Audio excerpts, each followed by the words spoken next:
While you were sleeping, Canada declared war on the United States dollar, not with missiles, not with sanctions, not with a single soldier crossing a single border, with a phone call at 2:34 in the morning, a central bank announcement, a currency peg, and three words that will echo through financial history for the next century: no dollars accepted. At 2:34 a.m. Eastern Standard Time, March 9th, 2026, while 340 million Americans slept, while Congress prepared for this morning's emergency override session, while Donald Trump lay in the White House dreaming whatever dreams a man has when his presidency is collapsing around him, the Bank of Canada executed what financial analysts are already calling the most aggressive currency intervention in modern central banking history. And they did it in the dark, deliberately, strategically. At the one moment when American markets were closed, American traders were offline, and the American government could not react until the damage was already done. By the time the sun rose over Washington this morning, three things had happened that cannot be undone.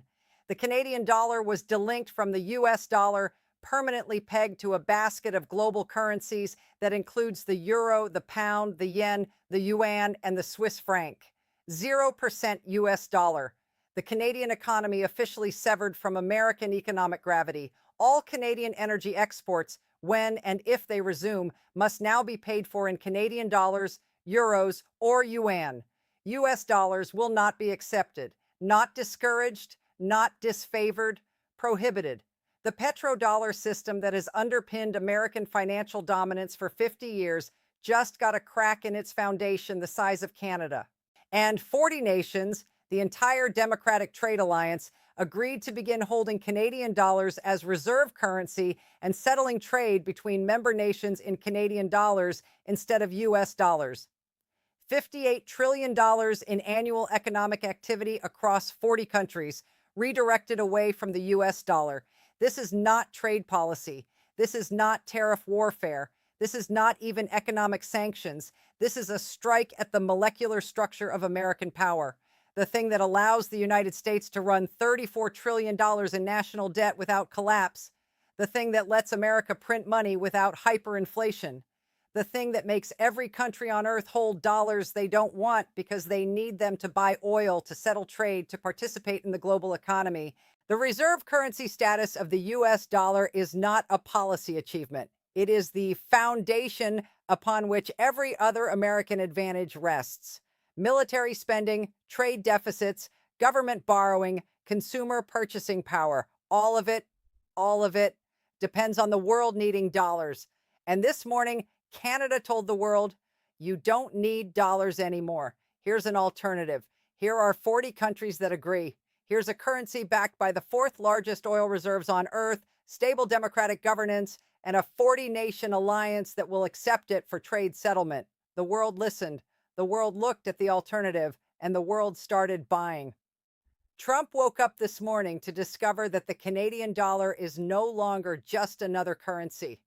It's a weapon, and that weapon is aimed at the one thing America cannot survive losing. In this breakdown, I'm going to walk you through exactly what Canada's currency strategy means, component by component, and how each piece is designed to undermine a different pillar of US dollar dominance. I'm going to show you the reaction in Asian and European currency markets that opened while America slept, and why those markets are treating this as the beginning of the end for dollar supremacy. I'm going to reveal why requiring Canadian dollar payment for energy exports is not just symbolism, but a structural attack on the petrodollar system that has defined global finance since the 1970s. I'm going to explain how the Democratic Trade Alliance is coordinating with Canada to build a parallel financial system, and what happens to the American economy when $58 trillion in annual trade no longer requires US dollars.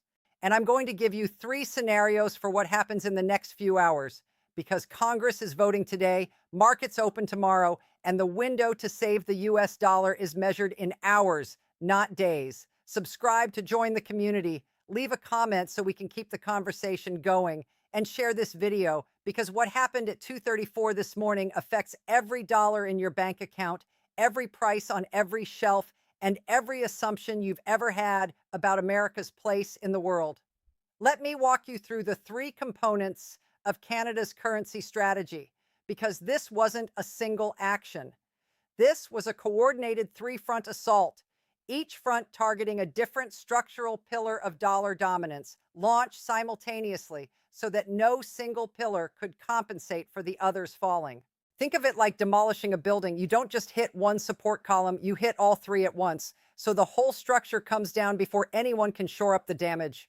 Pillar one, the currency basket peg. Historically, the Canadian dollar has floated freely on global markets, but it has maintained a strong, almost gravitational correlation with the US dollar. When the US dollar strengthened, the Canadian dollar typically strengthened. When the US dollar weakened, the Canadian dollar weakened with it. They moved together like two boats tied to the same anchor. This correlation existed because approximately 75% of Canadian trade has traditionally been with the United States. When your biggest customer, your biggest supplier, and your biggest economic partner all operate in US dollars, your currency naturally orbits the dollar like a moon orbiting a planet. Starting this morning, Canada cut the rope. The Canadian dollar is now pegged to a basket of currencies, and the composition of that basket is a message all by itself. 30% euro, 25% British pound, 20% Japanese yen, 15% Chinese yuan, 10% Swiss franc.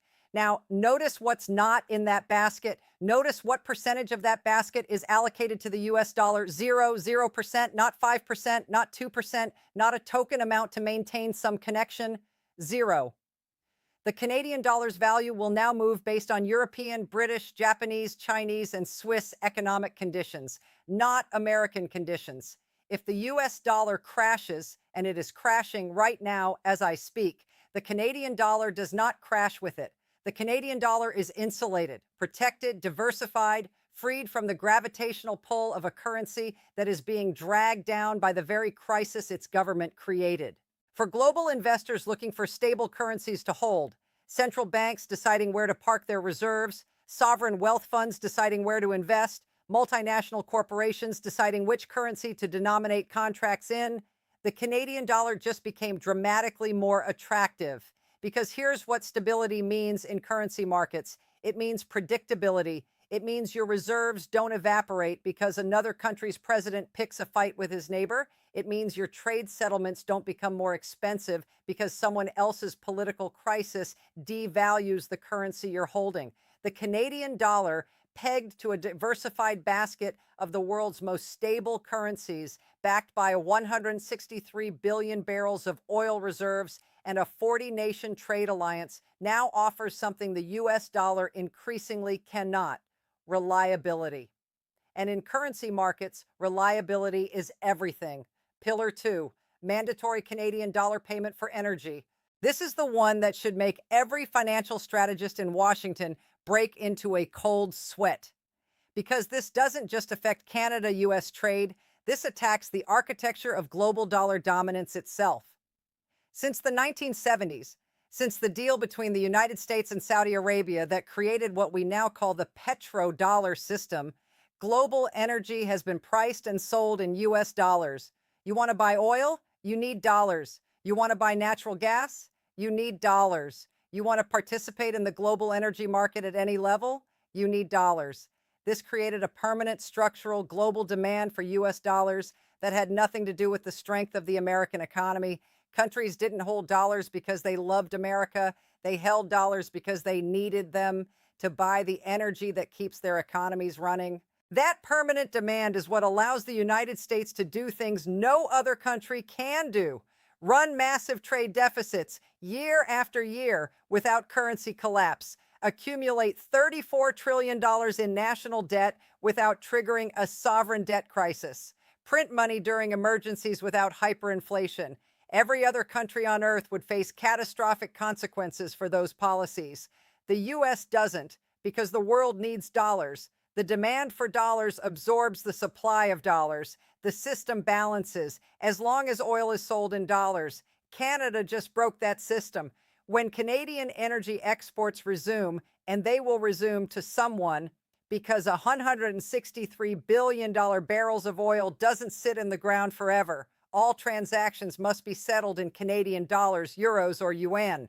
US dollars will not be accepted. Do you understand what that means? The fourth largest oil reserves on Earth, and reserves that the world is desperately trying to access right now because the Strait of Hormuz is closed, those reserves are now priced in currencies that are not the US dollar. If US buyers want Canadian oil, they will need to acquire Canadian dollars first. They will need to sell US dollars on currency markets, buy Canadian dollars, and then use those Canadian dollars to purchase energy. That transaction, multiplied by millions of barrels, multiplied by every American refinery, multiplied by every energy company, multiplied by every trade, creates massive selling pressure on the US dollar and massive buying pressure on the Canadian dollar. The dollar goes down, the Canadian dollar goes up with every barrel sold, automatically, structurally, permanently. But it's bigger than just US Canada trade, because Canada just established a precedent. A major energy exporter, a G7 country, a stable democracy, a nation with enormous reserves, just said publicly, we don't need to accept US dollars for our oil. And every other energy producing country on earth is watching. Saudi Arabia is watching, the UAE is watching, Qatar is watching, Russia, which has wanted to break the petrodollar for decades, is watching. If Canada can do it, Canada, America's closest ally, the most trusted partner in the Western Hemisphere, then anyone can do it. The taboo is broken. The precedent is set. The door is open. And once that door opens, it doesn't close. Because every country that follows Canada's lead reduces dollar demand further, which weakens the dollar further, which makes holding dollars less attractive, which causes more countries to diversify away, which reduces demand further. It's a spiral, a doom loop. And Canada just pushed the first domino. Pillar 3, the Democratic Trade Alliance Reserve Currency Coordination. If the currency peg was cutting the rope and the energy payment requirement was cracking the foundation, this is the demolition charge. Canada announced that all 40 Democratic Trade Alliance members have agreed to two things. First, they will hold Canadian dollars as part of their official foreign exchange reserves. Central banks in 40 countries will begin buying and holding Canadian dollars alongside euros, yen, pounds, and increasingly instead of US dollars. Second, they will accept Canadian dollars for trade settlement between alliance members, meaning that $58 trillion in annual economic activity across 40 countries can now be conducted without a single US dollar changing hands. Let me put that number in context. Global GDP is roughly $105 trillion. The Democratic Trade Alliance represents $58 trillion of that. 55% of the world's economic output, 55% of the global economy just agreed to build a trading system that doesn't require US dollars. Not overnight, not all at once. The timeline is gradual. 30% of mutual trade in Canadian dollars by end of 2026, 50% by end of 2027. But the direction is set. The commitment is public. The infrastructure is being built. And every percentage point of global trade that shifts from dollar settlement to Canadian dollar settlement is a percentage point of dollar demand that disappears permanently. This is not a negotiating tactic. This is not a threat designed to bring America back to the table. This is the construction of a parallel financial system, one that can function entirely without US participation. The United States didn't just lose a trade partner. It didn't just lose an energy supplier. It is watching in real time the construction of an alternative global financial architecture designed to make the US dollar optional. And optional is the one thing the US dollar cannot afford to be. Now, let me show you what happened while America slept. Because the markets that opened before yours, the markets in Tokyo, Hong Kong, Shanghai, London, Frankfurt, those markets rendered their verdict on Canada's currency strategy before a single American trader could respond. Asian markets opened at 6 p.m. Eastern Time on March 8th, just hours after Canada's announcement was made public. And they didn't wait for analysis. They didn't wait for expert commentary. They didn't wait for the White House to issue a statement. They moved. The US dollar weakened 3.7% against the Japanese yen, 4.2% against the Chinese yuan, 3.9% against the Singapore dollar. Traders and the most unsentimental, most ruthless participants in global finance are selling US dollars, not because they dislike America, not because they have political opinions about the Canada crisis, because they've run the numbers. And the numbers say if 40 countries reduce their dollar holdings, if Canadian energy is priced in non-dollar currencies, if the petrodollar precedent breaks, then holding dollars is a losing position. Traders don't hold losing positions. They sell. The Canadian dollar, meanwhile, strengthened 6.8% against the US dollar, rising to 1.12 Canadian per US dollar, the strongest the Canadian dollar has been relative to the US dollar since 2011. Traders are buying Canadian dollars because the math works in reverse. If 40 countries are buying Canadian dollars for reserves, if energy exports are priced in Canadian dollars, if the currency is pegged to a diversified basket of stable currencies, then holding Canadian dollars is a winning position. The market is voting, and it's voting for Canada. European markets opened at 3 a.m. Eastern Time. Same pattern, amplified. The US dollar weakened 4.1% against the euro, 3.8% against the British pound. European traders, European banks, European central bankers, all reaching the same conclusion as their Asian counterparts.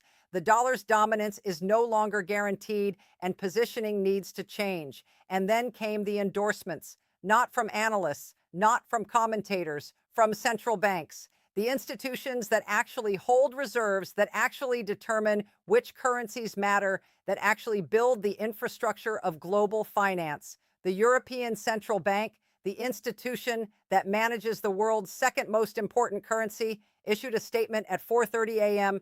The ECB welcomes diversification of global reserve currencies, and European banks are prepared to facilitate Canadian dollar transactions and to hold Canadian dollar reserves. Welcomes. The ECB welcomes the reduction of US dollar dominance. That is the central bank of the Eurozone, America's most important financial partner, publicly endorsing the construction of an alternative to dollar supremacy. The Bank of England. The inclusion of Canadian dollars in the basket of international reserve currencies strengthens global financial stability by reducing dependence on any single currency. Strengthens stability. The Bank of England is saying explicitly that the world is better off with less dollar dependence, that American currency dominance is a source of instability, not stability. The People's Bank of China. China supports the use of multiple currencies in international trade and will facilitate yuan-Canadian dollar exchange to promote bilateral trade.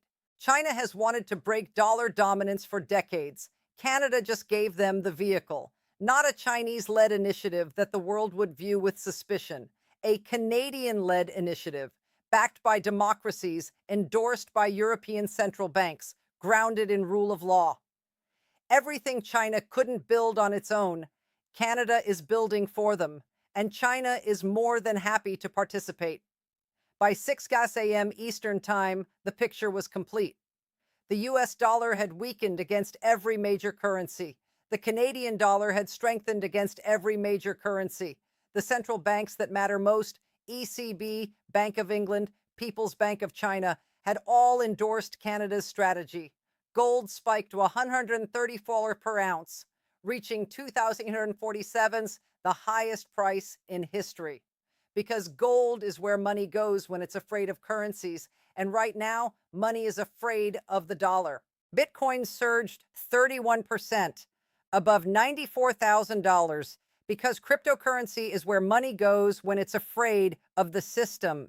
And right now, the system itself, the dollar-based global financial architecture that has existed since Bretton Woods, is cracking. U.S. Treasury bond yields spiked to 4.89%, the highest since 2007, because when foreign central banks start selling dollar-denominated assets, which they will if they're holding fewer dollars, bond prices fall and yields rise.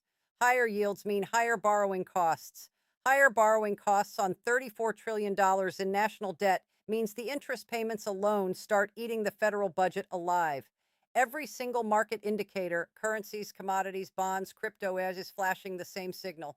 Global confidence in the US dollar is evaporating, not eroding, not declining, evaporating in real time while you slept. Here's what happened in Washington as the walls closed in. And I want you to pay attention to the progression from confusion to comprehension to panic to paralysis, because it mirrors every stage of grief compressed into 5 hours.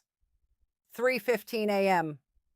The Treasury Secretary was woken up, briefed on Canada's announcement, briefed on the Asian market reaction, and immediately convened a conference call with Federal Reserve officials and senior Treasury staff. The central question on that call: can we counter this? The Federal Reserve's answer: we can try, but our tools are limited. Option 1: use foreign exchange reserves to buy dollars on global markets, supporting the price.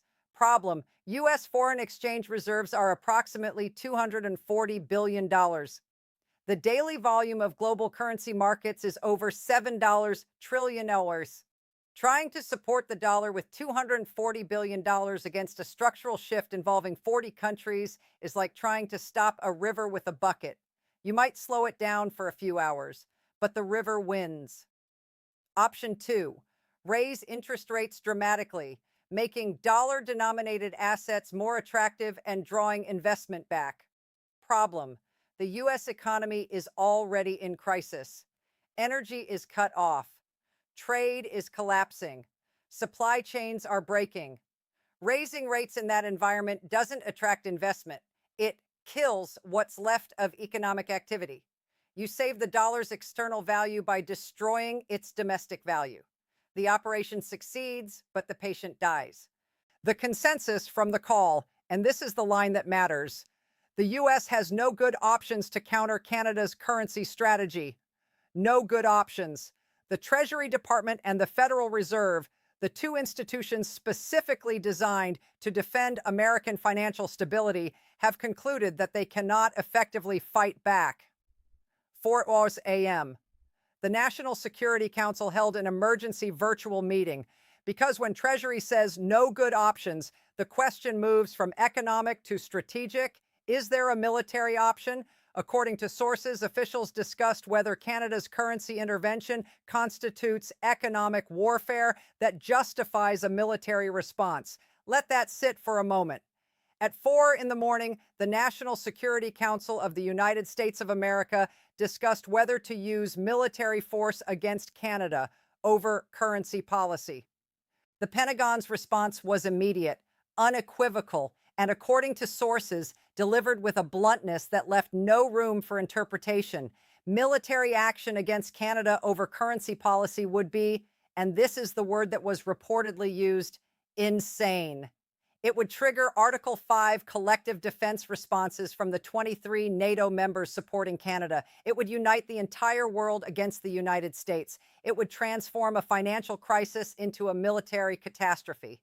And it would not reverse the currency damage, because you cannot bomb a central bank into changing a currency peg. The State Department added that U.S. allies are openly supporting Canada's currency strategy and view it as a legitimate response to U.S. economic aggression. There is no coalition to build. There is no allied support to rally. America is alone, on the wrong side of its own crisis.